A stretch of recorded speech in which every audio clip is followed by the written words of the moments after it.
The unexpected encounter.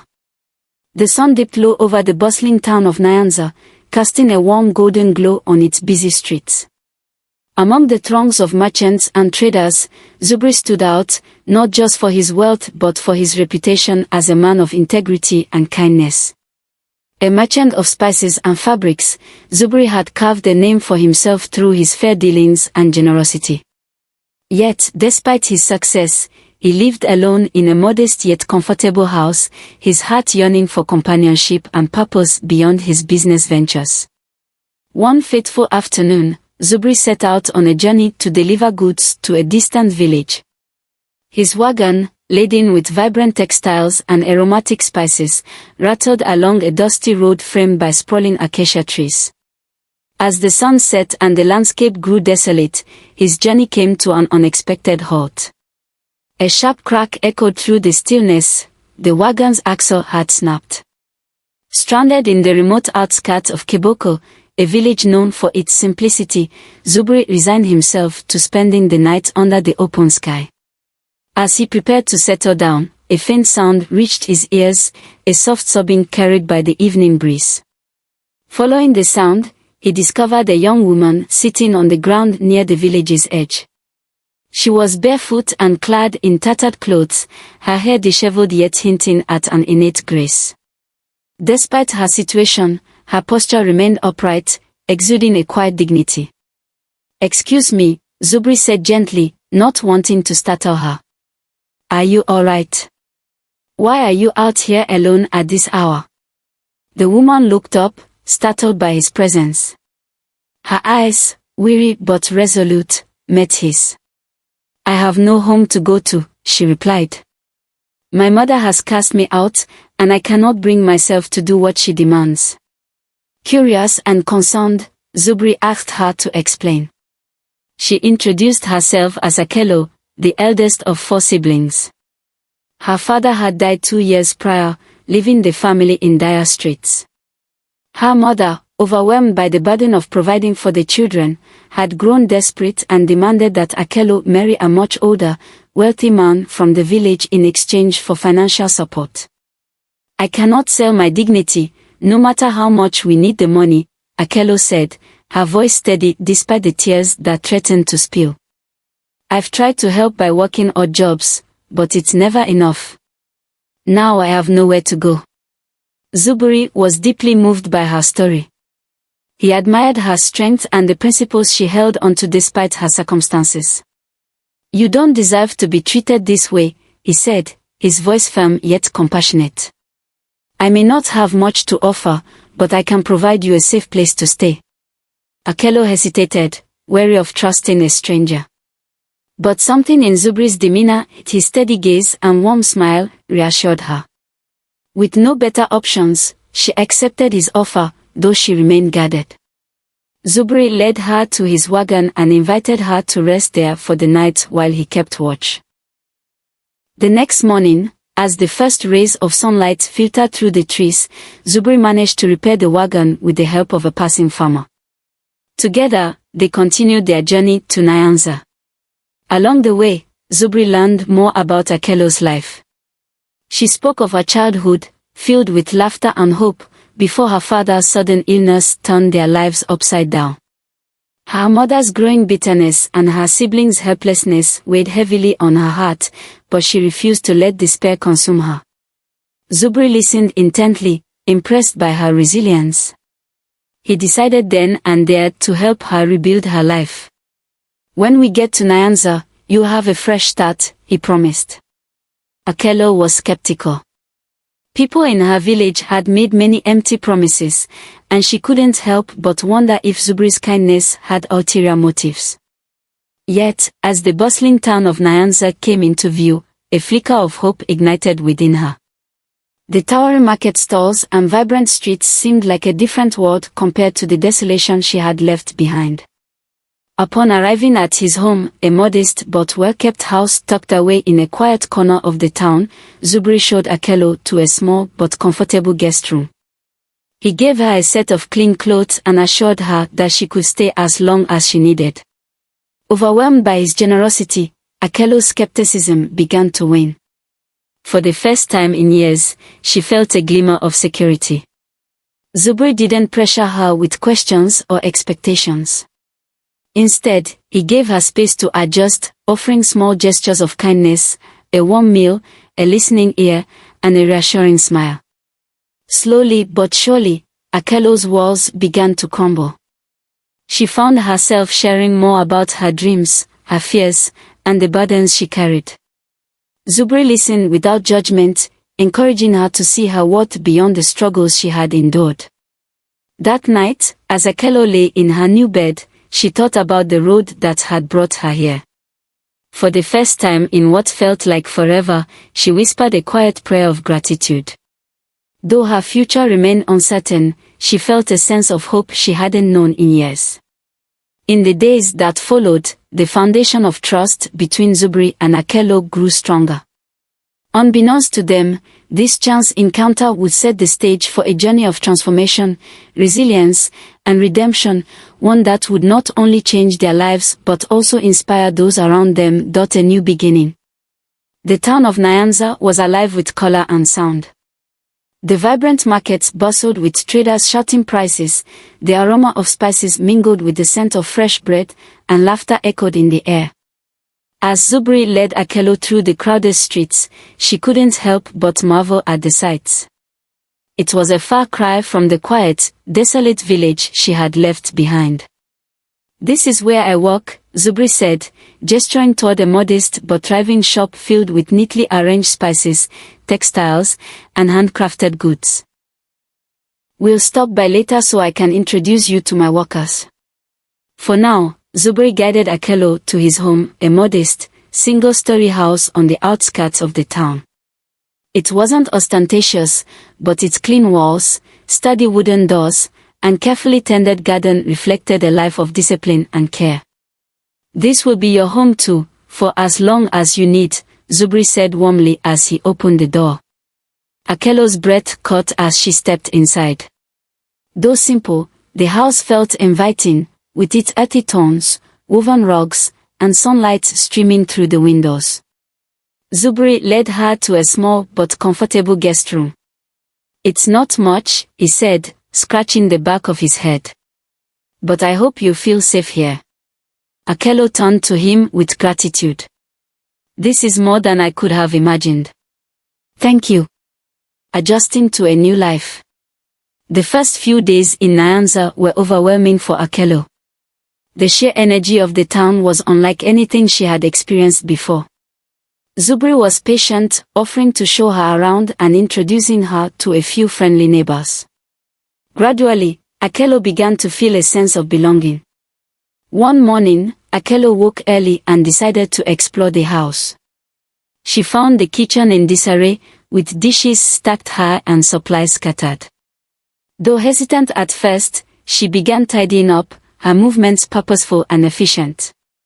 By the time Zubri emerged, the kitchen sparkled, and the aroma of freshly prepared tea and bread filled the air. "Did you do all this?" Zubri asked, surprised.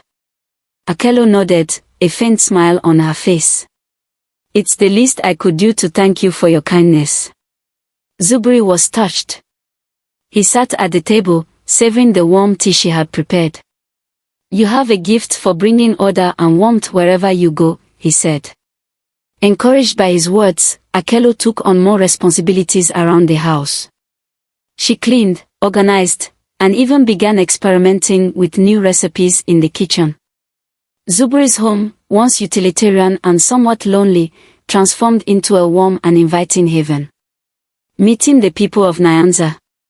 As Akelo grew more comfortable, Zubri began to involve her in his daily routine. He introduced her to the workers at his shop, many of whom were curious about the new face in his life. "This is Akelo," Zubri said with a smile. "She'll be helping me manage a few things while she's here." Akelo greeted them with a mixture of shyness and determination. Though initially reserved, her kind demeanor and willingness to learn quickly won over the workers. Soon, she was helping with small tasks, from organizing inventory to handling customers with a grace that surprised even her. The townspeople, who held Zubri in high regard, noticed Akelo's presence as well. "She's a hard-working and polite young woman," they whispered among themselves. A good match for Zubri, perhaps. A growing admiration. As the days turned into weeks, Zubri began to see Akelo in a new light. Her industrious nature, paired with her resilience and kindness, left a deep impression on him. She carried herself with a quiet strength that reminded him of the importance of gratitude and humility. One evening, after closing the shop, Zubri returned home to find Akelo sitting on the veranda, weaving a basket. The soft glow of the setting sun illuminated her face, highlighting her quiet beauty. Zubri paused, watching her with a sense of admiration he hadn't fully acknowledged before. "Long day?" Akelo asked, looking up with a smile. Zubri chuckled, joining her on the veranda. "It always is, but coming home to this makes it worthwhile." They sat in companionable silence, the sounds of crickets filling the air. For Zubri, the house no longer felt like just a structure, it had become a home, and Akelo was the reason. A bond of mutual respect. Over time, the bond between Zubri and Akelo deepened. They shared stories of their past, their struggles, and their dreams. Zubri spoke of his late parents, who had instilled in him the values of honesty and compassion. Akelo, in turn, shared her hopes of one day creating a better life for her siblings, even if it meant starting from scratch. "You have a good heart," Zubri told her one evening. "And a strength that few people possess." Akelo looked at him, her eyes filled with gratitude. "You've given me the chance to believe in myself again. I'll never forget that."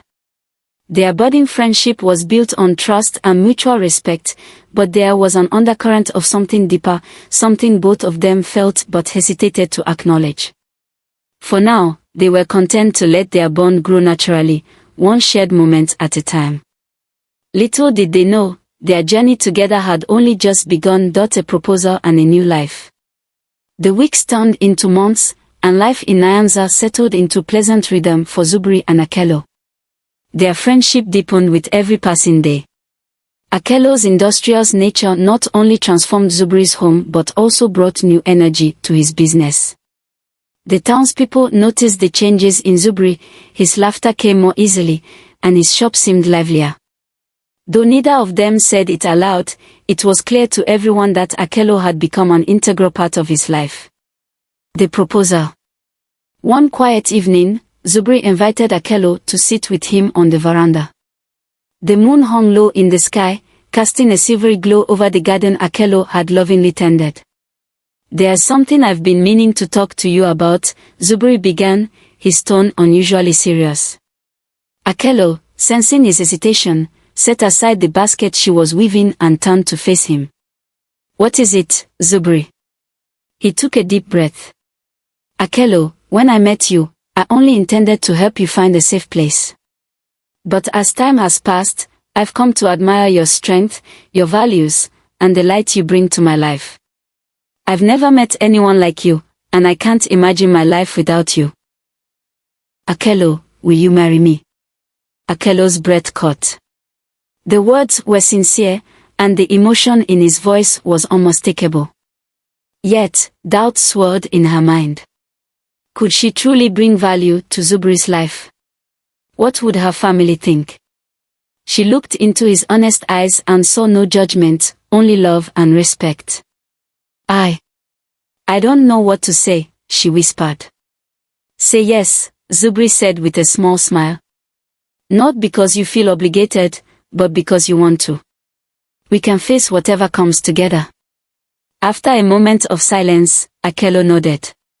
"Yes, Zubri. I will marry you." Relief and joy washed over Zubri's face. He reached out and held her hand gently. "You've made me the happiest man in Nyanza." The wedding. Their wedding was simple but heartfelt, held in the town square where Zubri's friends and neighbors gathered to celebrate. Akelo wore a traditional dress, her beauty shining through her shy smile. The townspeople, many of whom had grown fond of Akelo, brought food, music, and laughter to the occasion. Zubri's closest friends toasted to the couple, wishing them a future filled with happiness. Akello, standing by Zubri's side, felt a warmth she hadn't known in years. For the first time, she felt truly at home. Strains of responsibility. With marriage came new responsibilities. Akello's family, hearing of her improved circumstances, began to reach out. Her mother, once cold and dismissive, now pleaded for financial assistance. "Your siblings need school fees," her mother said one day. "You're their only hope." Akello, torn between loyalty to her family and her new life, gave what she could. At first, Zubri understood and supported her efforts, but as the demands grew, the strain became evident.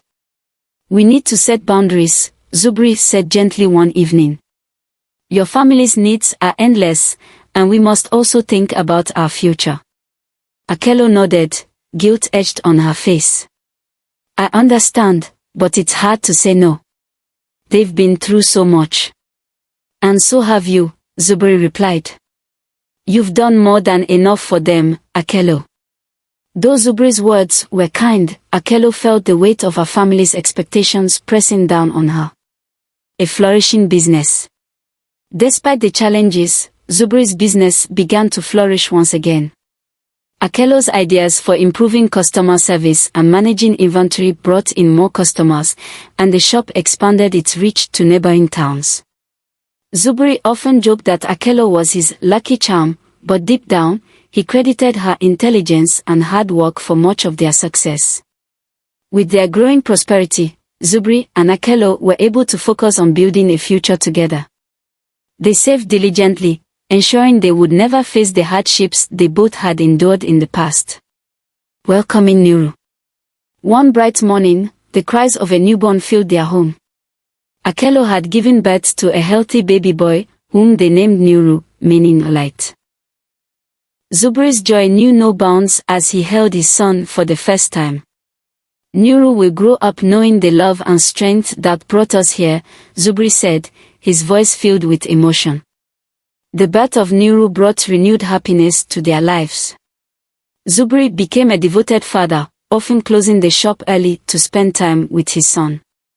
Akello, too, found fulfillment in motherhood, her days filled with laughter and the small joys of watching Nuru grow. A betrayal close to home. Zubri had always prided himself on running an honest business. Among his employees was Amoni, a longtime associate who handled inventory and finances. Zubri trusted Amoni like a brother, believing him to be loyal and dedicated. But one fateful day, Zubri discovered discrepancies in his accounts. Goods were missing, payments had gone unrecorded, and funds were unaccounted for. When confronted, Amoni denied any wrongdoing, but the evidence was undeniable. Zubri's trust was shattered. The betrayal hit Zubri hard, not just financially but emotionally. "How could someone I trusted so deeply do this to me?" he confided to Akello one night.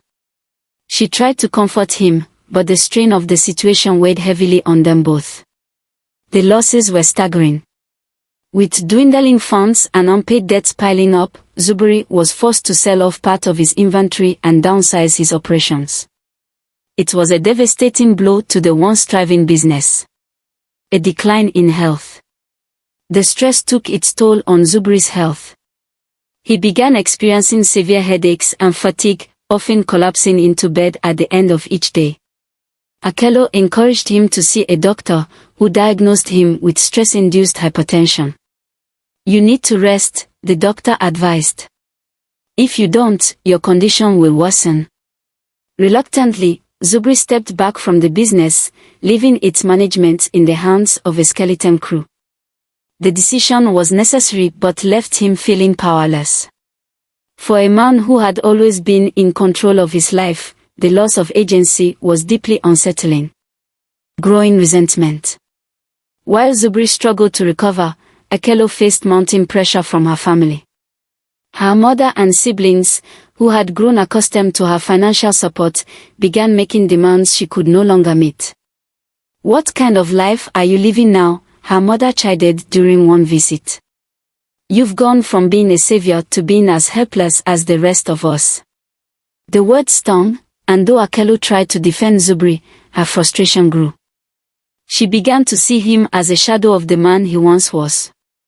The warm, inviting home they had built together now felt cold and suffocating. Zubri noticed the change in her demeanor. "I know things are hard, but we'll get through this," he said one evening, reaching for her hand.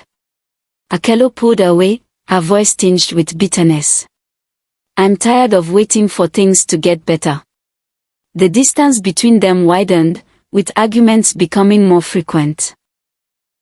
Zubri's illness and the collapse of his business seemed to magnify every fault and frustration, driving a wedge between them. The business collapses. Despite Zubri's best efforts to salvage what remained of his business, the weight of debt and reduced income proved too much. His shop, once a cornerstone of Nyanza's market, was forced to close its doors.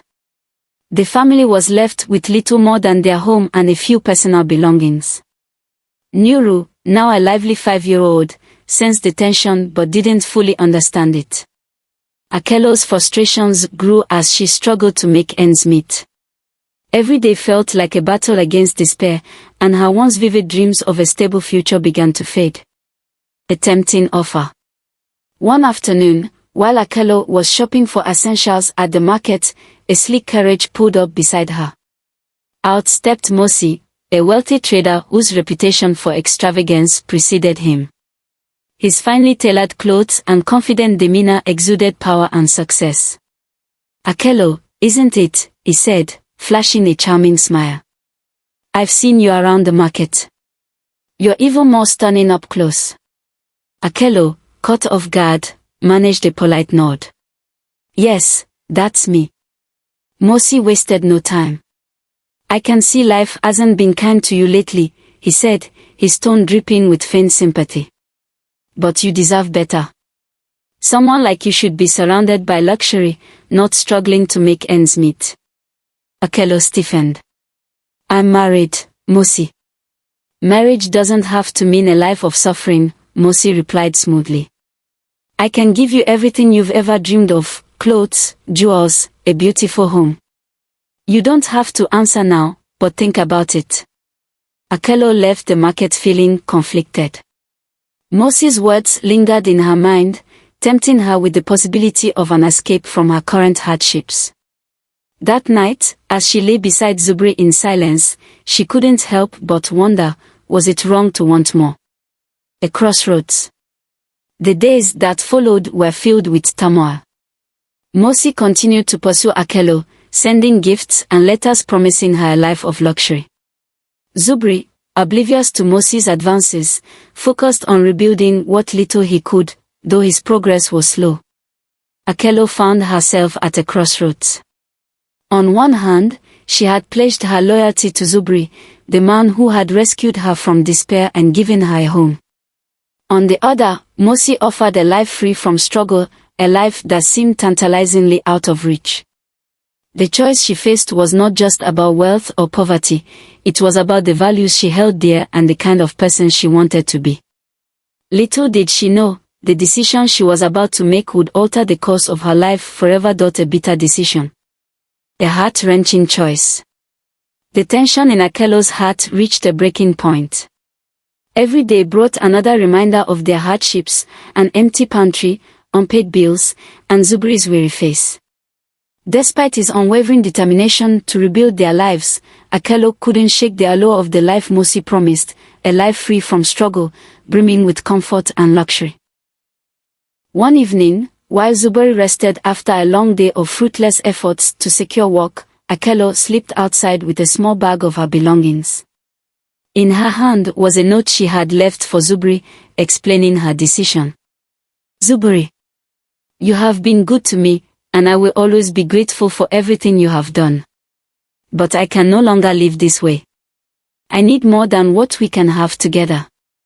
I am sorry for leaving, and I hope you and Nuru find happiness. Akello." Her heart was heavy, but her resolve was firm.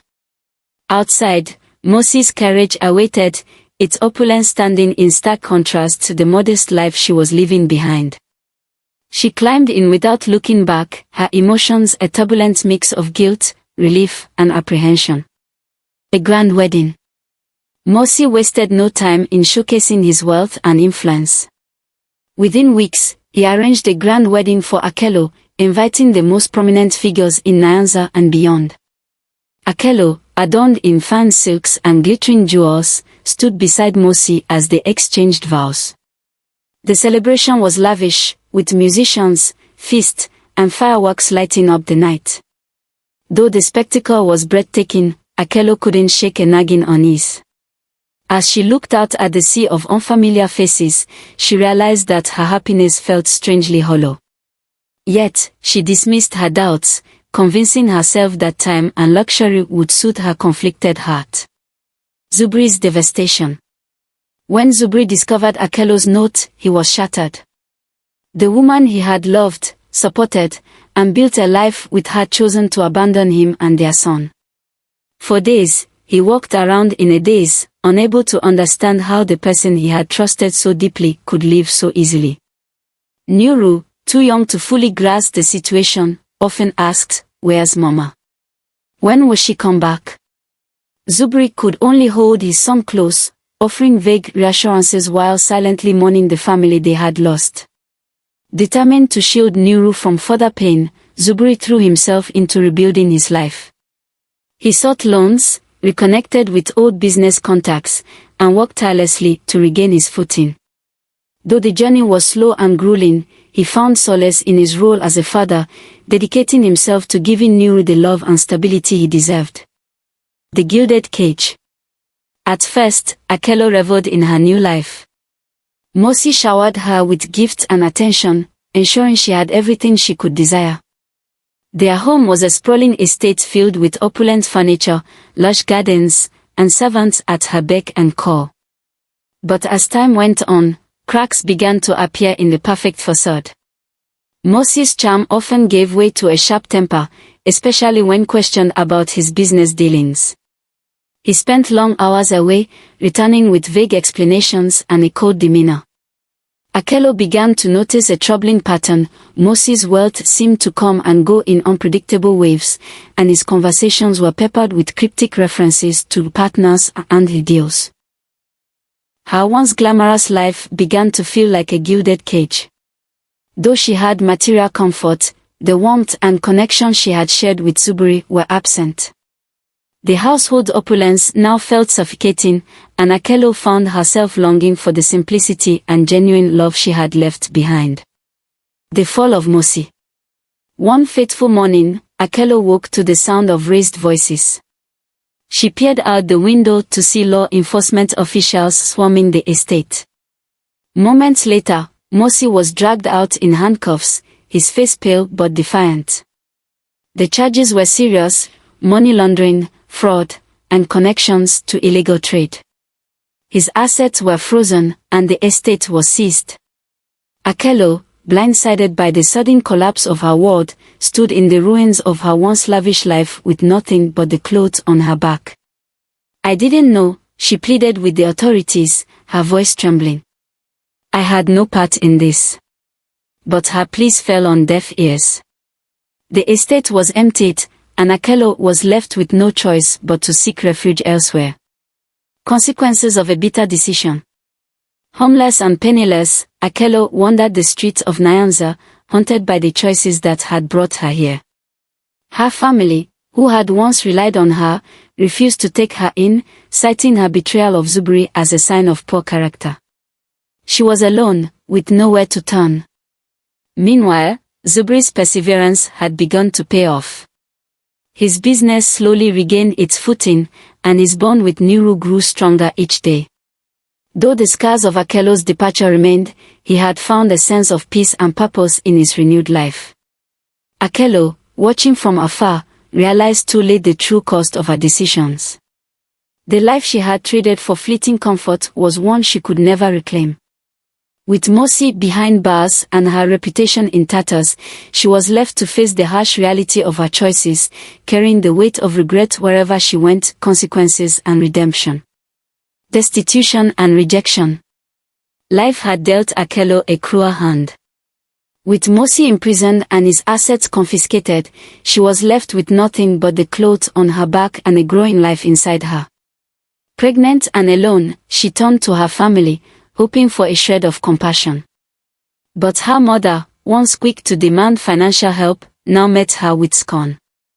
"You abandoned the man who saved you," her mother said coldly. "You disgraced us. Don't expect sympathy now." Akello's former friends, who had once envied her life of luxury, also turned away.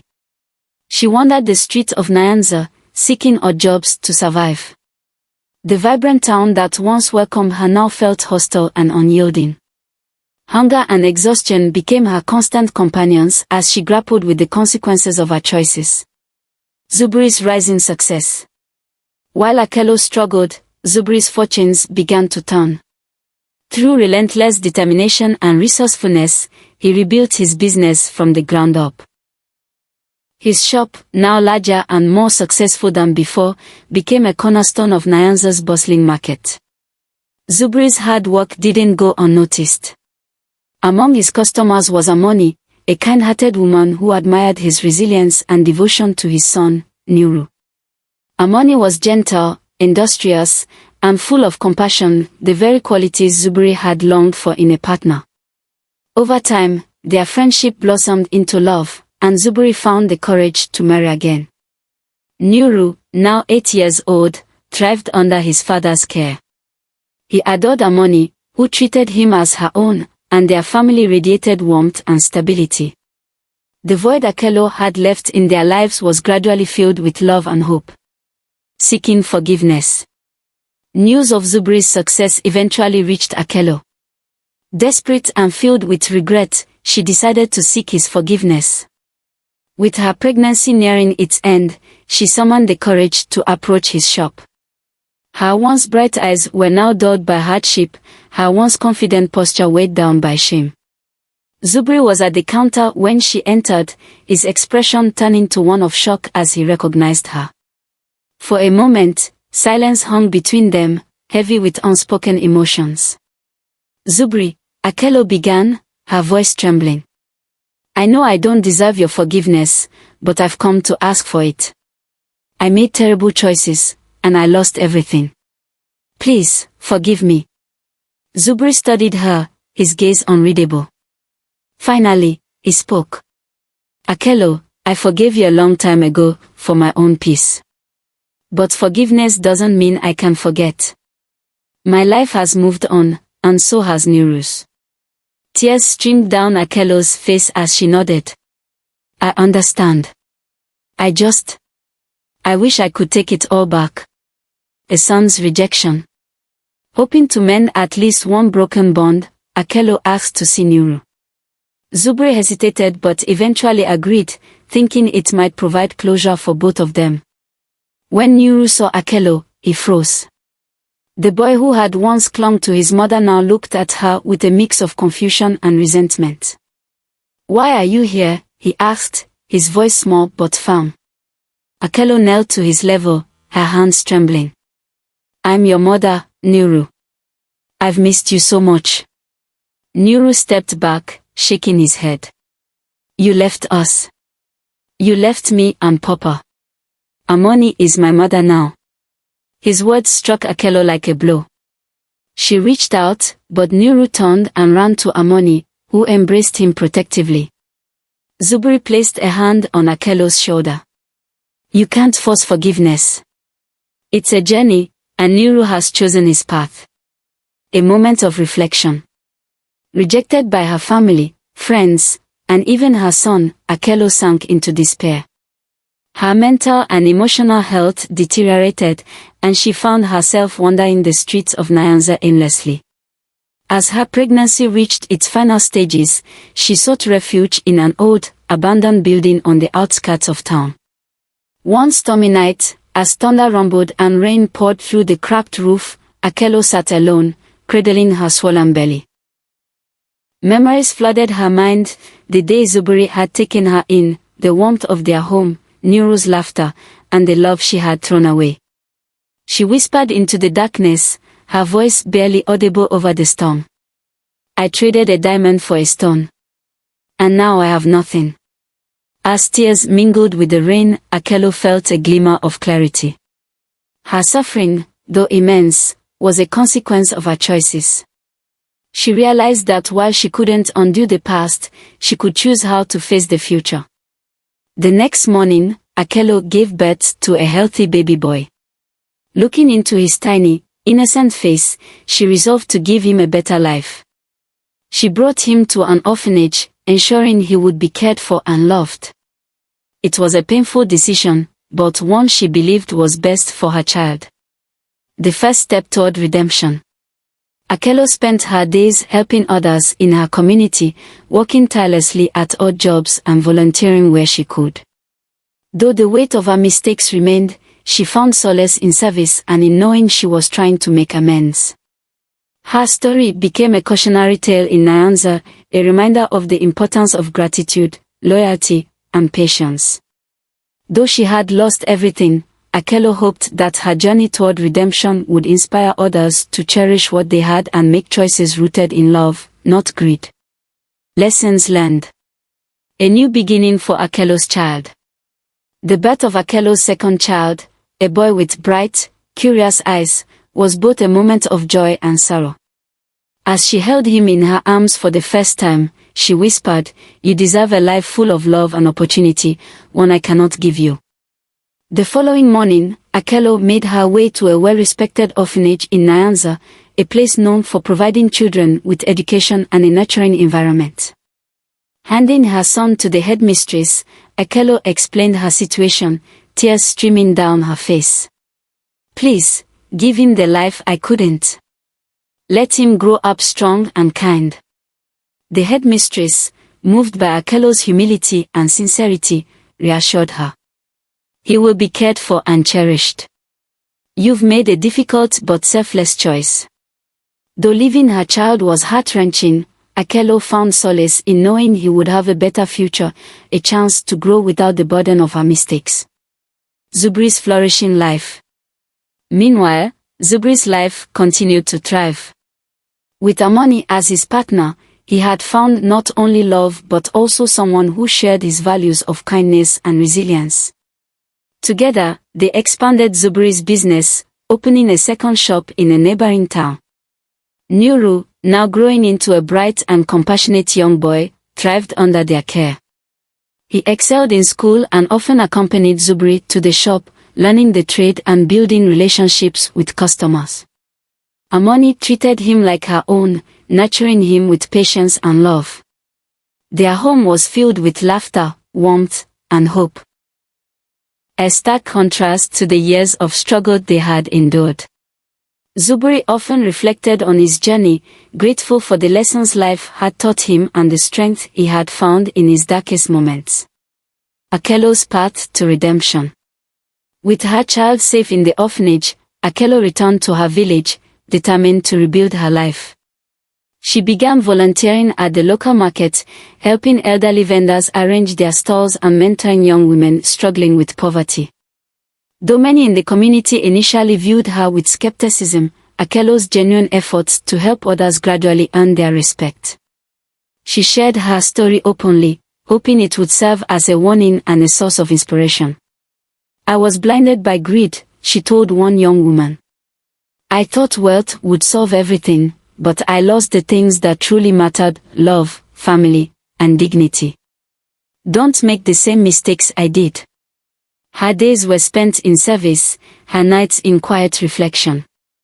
Though the scars of her past remained, Akello found a sense of purpose in helping others.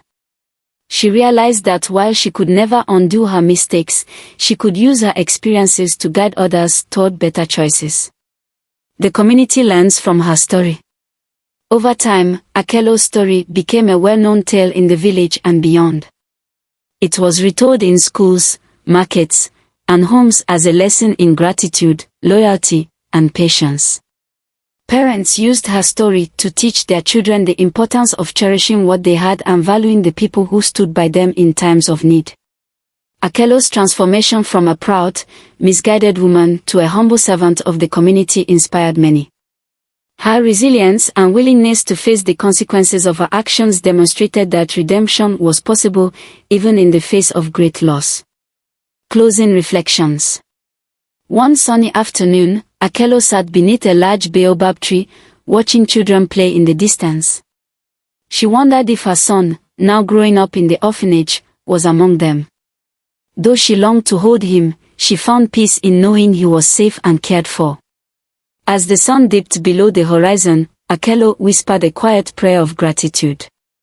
She had lost much but gained wisdom, strength, and a purpose greater than herself. Her story, though marked by pain, had become a beacon for others, a reminder that no matter how far one falls, there is always a path to redemption.